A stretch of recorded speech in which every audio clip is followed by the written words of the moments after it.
Et aujourd'hui, Bokangadate, nous avons la vidéo. Président Amin Malouf. Biselele. Akokoma lisusu plus puissant que les Biselele Otoyebaki. Parce que Félix a l'acquis biso que Akangaka, le Kolanzambe a Tchenase, après à Tomboli. Bandeko Bokangadate Alelo. Biselele va redevenir plus puissant qu'il était.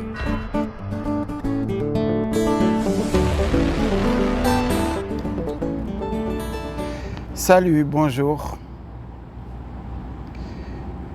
Mon indignation, ezali rubrique ya biso. To sala kana makambo to somona kezo tambola bienté. Qui est l'auteur de cette misère? Donc vous croyez vraiment les Congolais zoba au point que Mouto Azonyo Kolangai n'a pas saïdi sous 5 ans à continuer Konyo Kolangai? Sincèrement. Non. Mon indignation, ezali rubrique ya biso. To sala kana makambo to somona kezo tambola bienté. Conditions de vie de nos concitoyens, la priorité c'est la sécurité. Et j'ai toujours dit ça, tant que je n'aurai pas réglé ce problème de sécurité, pour moi, je n'aurais pas réussi mon mandat de président de la République. Mon indignation, ezali rubrique ya biso. To sala kana makambo to somona kezo tambola bienté. Voilà. Mais je ne vois pas comment, en continuant à traiter Paul Kagame ou Yoweri Museveni d'agresseurs, de grands méchants loups, de diables et de tout ce que vous voulez, que je ne vois pas comment on peut réussir à obtenir justice et réparation. Donc, mon indignation, ezali rubrique ya biso. To sala kana makambo to somona kezo tambola bienté. Lelo tozongi lisusu na makambo bazobenga outrage au chef de l'État. Mutu aza konyokola mboka, aza koyiba ekolo, toloba te. Soko lobi babi outrage au chef de l'État. Wana eza boumbu te. Est-ce que c'est Kelly Tony Mayango? Voilà. Et ndeko moka komele nga na TikTok alobi maître Dino. Koloba makambo mingi ya bien, ça fait des années au Bundela Congo. Mais kaka pouvoir yo Bundela ki lelo okoma kaka ko critiquer yango. Évidemment, nous avons critiqué Yango simplement parce que tant que tu Kobunda qui pour qu'il y ait un changement. Et un changement radical. Pas spontané, mais radical. Alors, on a quatre changements autres, il y avait une chose de commencer la médiocrité. Biso nyonso tozwa kiango lokola moya sika la médiocrité auto banda ko vivre na Hippolyte Kanambe yango ezali moko ya ba clé auto bundelaki nous tirer de la médiocrité. Alors lelo depuis tozu pouvoir médiocrité ezomona na biloko ebele et na kati ya biloko eloko ya liboso ezo choqué quand tu regardes le pouvoir Yandeko Félix, le président Sandeko Félix. Ezali comportement abusif ya bandeko na biso oyo ba machifachi ba tachifachi ba nokofachi ba bétonnier na ba bétonnière, c'est l'insulte facile. C'est-à-dire ezana mutu oyo azalaka na contact na Félix te oyo ti Félix akosilisa ba mandat na ye ata 300 mandats akotika la kosolola na ye te kopesa mbote te même komona ye face à face boete mais azwango personnel. C'est-à-dire likambo ya pouvoir à Félix, il y a un problème personnel. Ako finga devant moi si na ena bana na famille na mobimba mais ko la vidéo azo finga motu ndenge nzamba concevoir ki ndenge akoma ki na libuma mama na yetina ndenge babotai. Ko insulter ba mama ti na ceinture na bango ndenge mikolo bazo sala ngo na mama Colette ki monte modelo bazo finga mama wana oyuki na pasi na motema alors kaza journaliste. Na musala na ye ya ki journaliste, eux a le droit d'analyser. Elle a le droit de couper sa propos na ye. Azana droit ya couper sa avis na ye. Premier élément yango wana. Oyezo la sa médiocrité auto kokwa ikondimate parce que on n'a pas vu ça avec Hippolyte Kanambe que batuna yeba pasakata ya kofinga c'est-à-dire tsoko tangi kombo Hippolyte Kanambe ba ndi kofinga. Et vraiment na kombi na ba soupçon que même les kidnapping autozo yoka il y a des gens baza victimes à kidnapping simplement parce qu'à côté de place mon mabé azotanga kombo fati négativement ba décider ba kidnapper a kobunga kaka ndngo na kombo kidnapping wana makanisi nanga. Ça c'est un. Et là comme souci ami balé autozo mona na kati ya médiocrité ba promesse ya chef de l'État. Tina ko énumérer yango azatike ba promesse nyonso Félix Asalaki. Ce qui est salamité aux an droit à kolobela yango te. Et je vous promets de faire du Congo l'Allemagne de l'Afrique. Et je vous promets de faire du Congo l'Allemagne de l'Afrique. Et ce que bandi kolobela yango, toutes les personnes qui sont autour ya Matifati, bako rappela kayo mboka oyebe bakala Mobutu atikaki, Mouzé atikaki, Kabila salaki boye, bongo mboka ngwe salaka ndenge nini, maître Dino vous parlez aujourd'hui, mais vous ne savez pas tokuta kimboka na état nini. Toboyite tondimi que tokuta kimboka na état ya mabe. Mais tokuta kite que ba député, pardon, ba député na bandeli, tokuta kite que ba député ba gagnaka $21,000. Tokuta kite que Mukonzi à Parlement a gagné 100 à 300 000 $. Tokuta kite que Mukonzi à Sénat a gagné 200 à 300 000 $. Tokuta kite que il y avait une majorité dans le Sénat, une minorité dans le Sénat. Et ceux qui sont dans la majorité, Otobengi Union Sacrée, ont gagné jusqu'à 42 000 $. Nyon sona ba monument, na ba prime, na ba jusqu'à 42 000 $. Alors qu'il y a des ministères, le ministère de la Santé, le ministère de l'Éducation, le ministère de la Culture et Art, le ministère de la Tourisme, le ministère de l'Agriculture, et ça n'a ministère qui existe à côté. C'est-à-dire que Ezali, mais existe à côté, c'est-à-dire qu'en termes de rémunération, il n'y a rien. La médiocrité, comment nous avons un président. Namokili Momba président, nous sommes exposés à salaire na bango. Nous avons un président le a salaire na ite zo comme ngaye bafutanga. En tout cas, ndeko na yebite. Na yebite so bafutanga. Soit bafuta kaye alingi ko lo ba montante, soit l'équipe tellement ébélé que a préféré wanga nango. Ayebite que bafuta kaye. Mais il dépense. Mbongo dépense ka nyonso ya l'état. C'est ça le problème.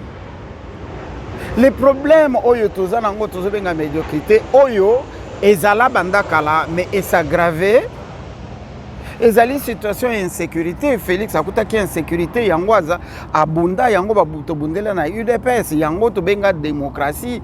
La démocratie oyo UDPS Union pour la démocratie et le progrès social. Progrès social zéro. Batunya so bakanga gratuité de l'enseignement. Gratuité de l'enseignement est un échec pour bana certes bazo qui des classes au félé si que bakenda apenda au félé mais autres ba parents bisoto futa classe bisoto otina mongo minerval bana bazo zonga kala mingi te. Imaginez-vous papa azana bana 10 bazo bako kende classe au félé ndenge bolobi kiza au félé mais aza fonctionnaire de l'état ba futa ke $40. Minerval ya mwana moko par trimestre c'est $150 na tchongo penda muke mais papa gagne $40 par mois. Azana bango 6. Alors faut la bango classe 9. Bon, bolobi gratuité non, a aucun bana ba classe au félé. Mais asomba uniforme, asomba ba cahier, asomba ba fourniture, asomba ba syllabus, asomba ba futa kayete. Papa yo na police osali combien des ans na police? Na sali 9 ans. Ouais, sali 9 ans. Na écoute na la police. Mais tu futa maraté. Na sali c'est comme tu futa maraté. Président, mais bazo futa bisoté ndeto tombo ki bazwa solution. Ah papa nga sali 13 ans na armée oyo na. Asuri na bango batindi bango. Ba bana ba sala musala te. Papa nga biso, mukuluku nga biso. Batindi bana bango. Komanda mwasi, tozo mono awa. Oye kosala nini awa? Donde naza kanda makasi. bakonzi président lobaki abisi ministre ana posa mona 5 chiffres te na mboka na ye wana maloba fati béton ay biso so de kumani to na hygiène inspecteur. Il n'est pas payé. Gratuité de l'enseignement et qu'on a bien parce que parmi les parents là, il y a les professeurs, il y a le maître qui ne sont pas payés. Maman face à la mikata pesi mobile a na classe azote que là-bas na classe pour azonga na mois salaire aza impayé akotant que sabana ndenge nini tangu ye moko ye na nzala azola na cré na liboko azola azokoma azola pour nzala ya 3 jours à l'été. Gratuité de l'enseignement et ça réussi tous les échecs. La médiocrité mosusu ezali nini? Le népotisme, tribalisme est anormal, mais népotisme est amabe.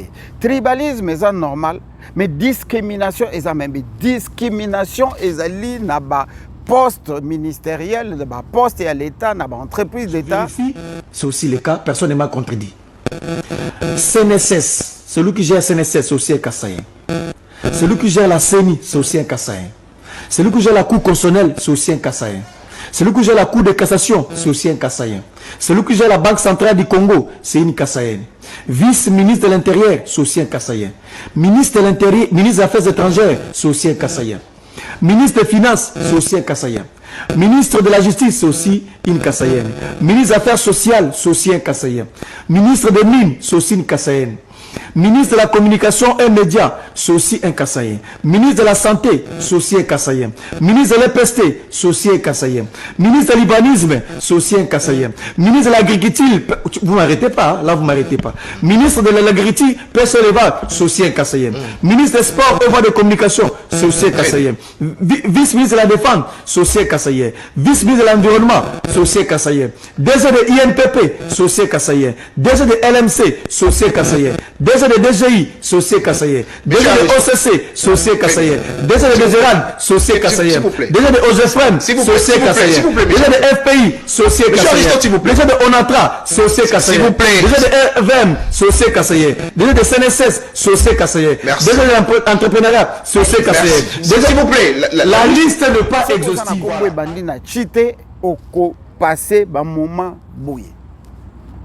La médiocrité, c'est que depuis tous les pouvoirs pendant 4 ans, aux à la moitié, aux à la mobali, ce que Koluka Moussala, 90%, ngam n'a pas besoin d'engager binoté.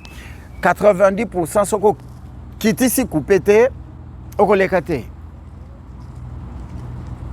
La médiocrité, c'est que dans le ministère Moussoussou, net ministère à finance, et pas mais c'est 30% et yebani mokili mobimba que mbongo na yo entreprise na yo o investisseur qui n'est là comme à l'état mukolo balingi ba futa yo ko le kabeta punyo sont normal soko komi na ministère à finance 30% et kotikala na mbongo ya yo oyo l'été fa futa yo et c'est connu de tout le monde jusqu'au point que ministre ya finance va benga que mais c'est 30%.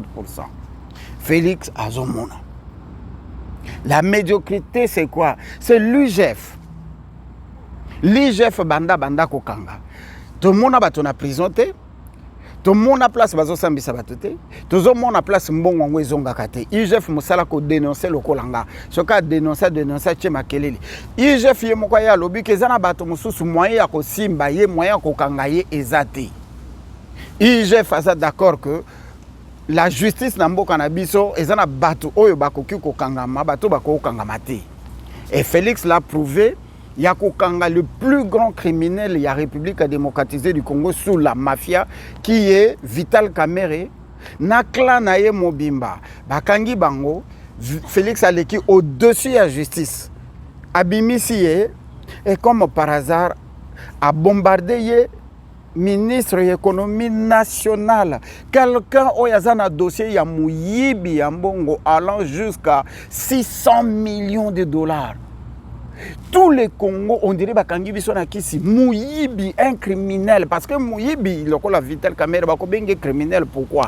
Parce que 600 millions et bomisi batebele baza maladi ba hôpital ezate ba maternité ezate ba auberge ezate ba école ezate. Tout ce qu'il y a au Congo, c'est les églises et les Ngandamalewa et consorts. Mais Félix Abimi, c'est un criminel. A bombardé le ministère de l'économie nationale. Alors que le sujet qui est en économie nationale est considéré comme sujet rwandais. Vital Kamerhe est considéré comme sujet rwandais. Nous avons le problème avec le Rwanda. Nous accusons Boutou Namoy Paul Kagame. Félix accuse Boutou Namoy Paul Kagame. Mais Tokamati, un criminel rwandais, tu peux essayer économie nationale. Économie en Mboka Nabiso, c'est beaucoup de Rwandais. Ministère de l'infrastructure, c'est beaucoup de Rwandais avec Gisaro. Ministère de l'agriculture, c'est beaucoup de Rwandais. L'insécurité. Félix nous a donné la promesse que ce cas du pouvoir, et l'eau qui a éradiqué l'insécurité. Et ce cas qui a éradiqué l'insécurité, les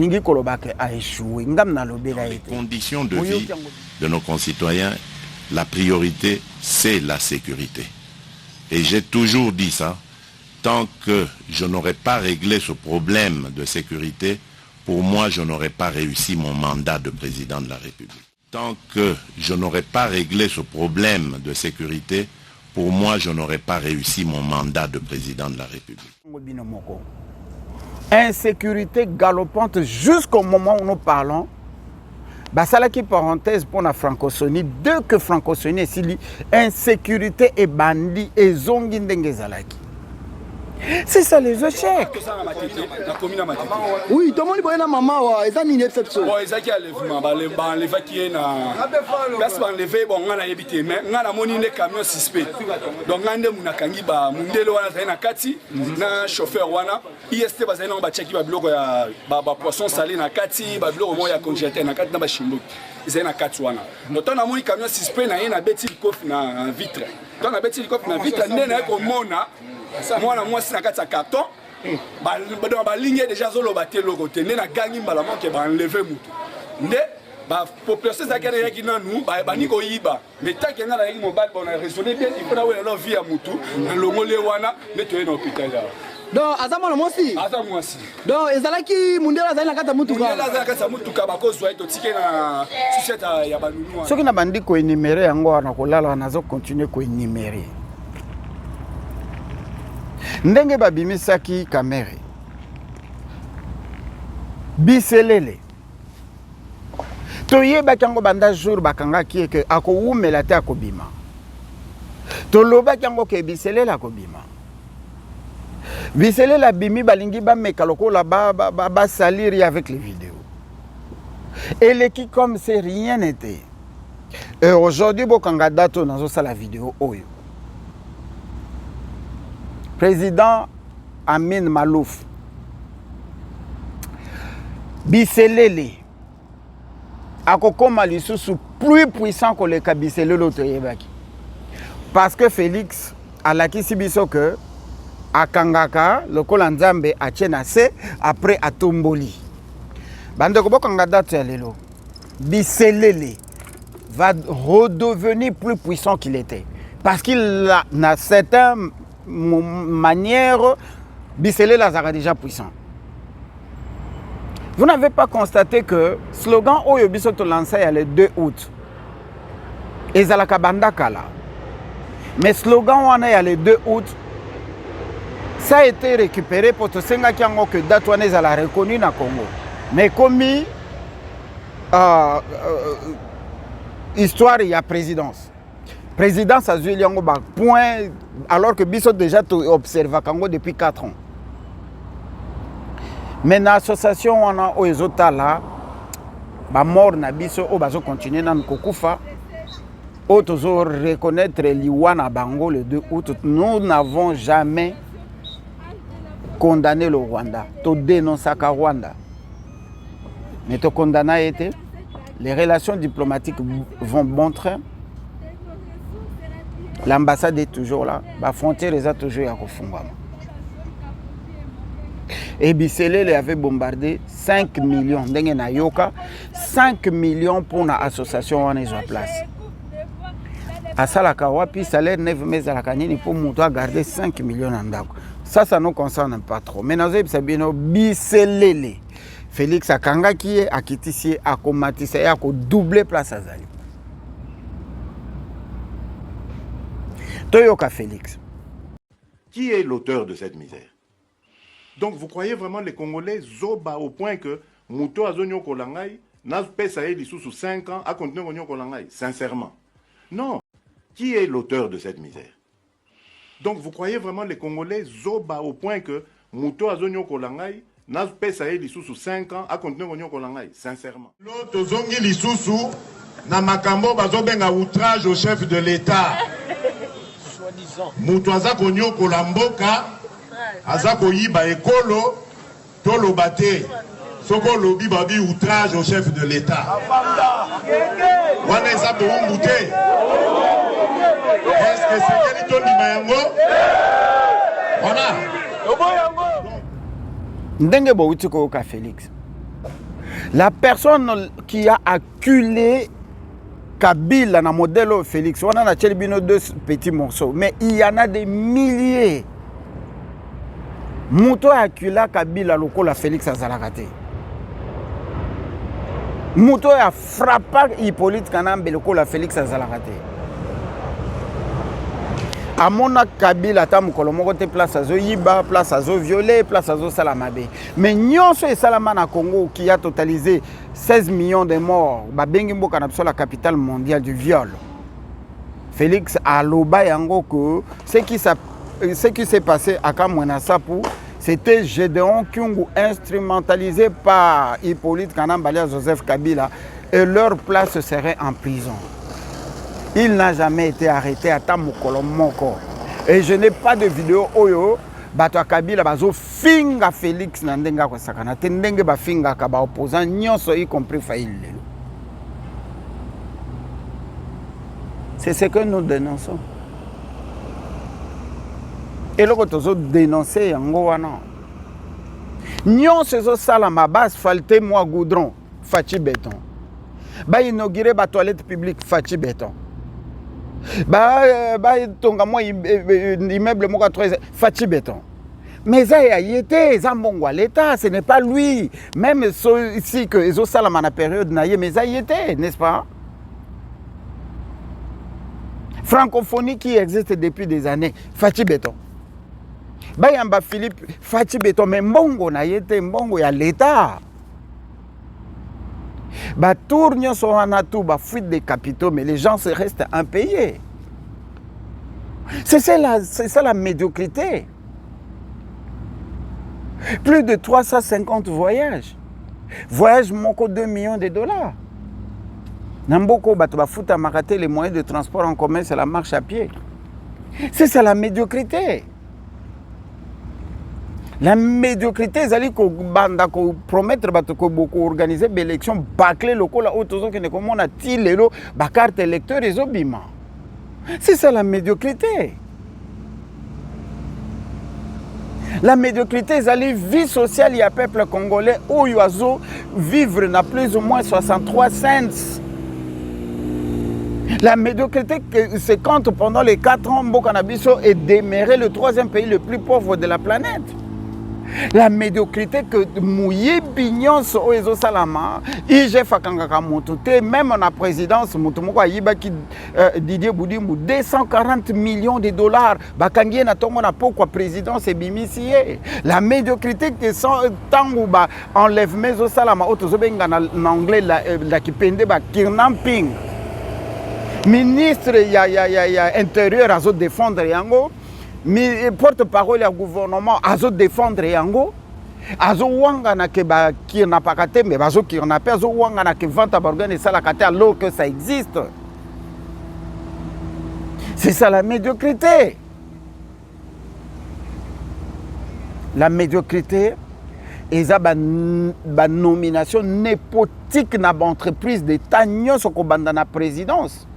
oyo kamera kamati famille mobimba mwasi bana basemeki na masaro bango nyonso apesi la seule personne à télémili yango énergiquement eza Radek Suprême à qui je salue. La médiocrité que quand un député lokola nani Bitakwira a télémi a dénoncé Bitakwira za moto a iste koko na ye a pesa ba wande mabele tang bazolu kisika ko vanda kolesa bangombe. Les Tutsis que vous appelez les Banyamulenge, des éleveurs. Mais ils ont changé de profession depuis 1996. Nous devenons tueurs. Tueurs. Hein? Nous devenons tueurs. Nous allons vous tuer, mais l'Union européenne est là et va nous protéger. Elle va sanctionner tous ceux qui s'opposent à nos tueries. C'est ça le métier, c'est ça la profession. Mais parmi eux aussi, il y a ceux qui regrettent. Parce qu'on a vécu avec eux dans une bonne ambiance, des amis, des frères. Mais depuis 1996, ils ont opté pour... Azoye bisabino vérité que batouana ba yaka ndenge wana tisuka bakoboma bino ba récupérer mabele. Bitakwira vous montre que les Banyarwanda n'ont jamais existé. Les Banyarwanda sont les extrémistes rendus tout qui ne tuent. Mais les Banyarwanda na ba lobbying na bango un simple ambassadeur a eu le courage à kobengisa Bitakwira tiko yebisa ye ke fa retirer ba parole nezala mbala suka lobela batuti. Comme l'avait dit une fois Nani Mukwege. Sans réaction, il y a gouvernement. Au lieu que le gouvernement appuie. C'est ça la médiocrité. La médiocrité quand le porte-parole d'un président de la République a comme musicien. Atambola kakana ba musicien azalaka partout kokota makamba musique kolobe la musique atiki présidence. La médiocrité que quand nous organisons la francophonie en pleine période que nous avons le problème avec les Français, car c'est les Français qui fournissent, qui supportent, qui forment l'armature, qui soutient Paul Kagame. Mukili mobimba na ba pays kutu oyo eliaka France CFA na ba pays pe lo baka français bazo abandonner le Mali, le Burkina Faso, bamboka na nyoso ba abandonner la France. Mais nous qui n'avons même pas été colonisés par la France, to kangami France lokole loko mususu. C'est ça la médiocrité. La médiocrité, c'est que tant que Sassou azote kama belé na ye. Sassou azote kama belé. Sassou azote kama belé ya mboka na ye bandeko. Azope sango na ba Rwandais sous prétexte que bako sala bilangalo que bazo sala ba camp militaire. Bazo sala ba centre ya d'exercice militaire. Bazo sala ba dépôt ya ba munitions. Tout le mili bangwa sous président a dit silence absolu. Mais toi condamné Sassou pour nani? Parce que ça soit ordre et à français, les Français qui supportent Paul Kagame, les Français qui font partie, il y a cette comité international pour l'accompagnement de la transition au Babota AFDL et AFDL Mouteboti Union Sacrée. Les Français ne font que donner des ordres et pas y a Denis Sassou Nguesso, na président Centrafrique, ba pesa mabele pour na Rwanda asala armée na enclavé Congo. Biso toyambi Macron, toyambi Sarkozy qui nous a dit que le Congo doit accepter de partager ses minéraux avec le Rwanda. Toyambi Philippe, oyo bakoko na ye ba boma biso ba tchabiso na kata situation o tozali. Toyambi Pape oyaye cop na ye ya kolia mabonza na badim na ba offrande alors kazata na prière moko pona ko arrêter hégémonie ya génocide toujours vivre na Congo te nyoso wana ba fuite de capitaux to dépenser ba millions pona ko yamba bato wana bato bazo supporter Paul Kagame na Museveni biso moko musala ko dénoncer ndenge tozo dénoncer boye mais to tikala ko zwa ta position moko drastique contre Paul Kagame te c'est ça la médiocrité. La médiocrité, tu as dit que Félix, il fallait un bâton magique à Betty Lobimbo qui a changé. Mais Félix a un slogan moko. La première des choses à l'obaki, il a challengé na katia mandat na ye. Ce qui a reçu l'éducation, ce qui a reçu la santé, ce qui a celui-ci, nous allons le peuple congolais, mais du moins, ce qui a éradiqué l'insécurité. Quand tu parles de l'insécurité, ce n'est pas forcément na guerre ya Rwanda, mais tina kati ya ba ville lokola ville ya Kinshasa avec les enlèvements, les séquestrations Oezo Salama. C'est qu'a échoué. Croyez-moi, chers compatriotes, je ne suis pas venu au pouvoir pour continuer à assister impuissant à la déglingue de notre population, de notre pays. La priorité, c'est la sécurité. Et j'ai toujours dit ça, tant que je n'aurai pas réglé ce problème de sécurité, pour moi, je n'aurai pas réussi mon mandat de président de la République. Tant que je n'aurai pas réglé ce problème de sécurité, pour moi, je n'aurai pas réussi mon mandat de président de la République. Boyokai. Ndenga wuti koloba wana. Sikoto sala bilan. Félix, na 3 mois, ou etikali soge 4 mois. A réussir le mandat nae, tout a échoué.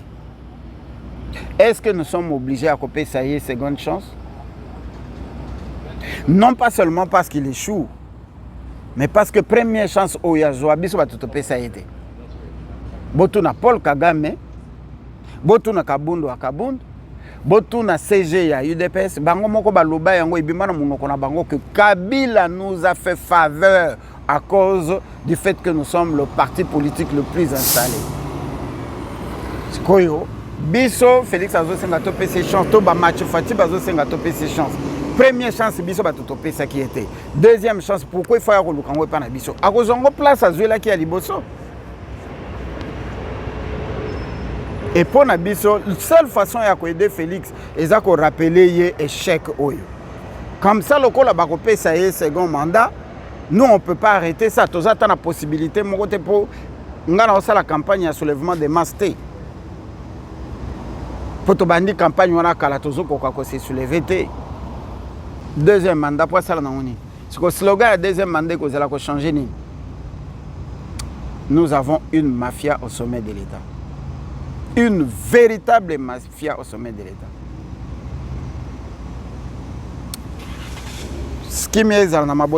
C'était mon indignation avec honorable notre régime. Merci.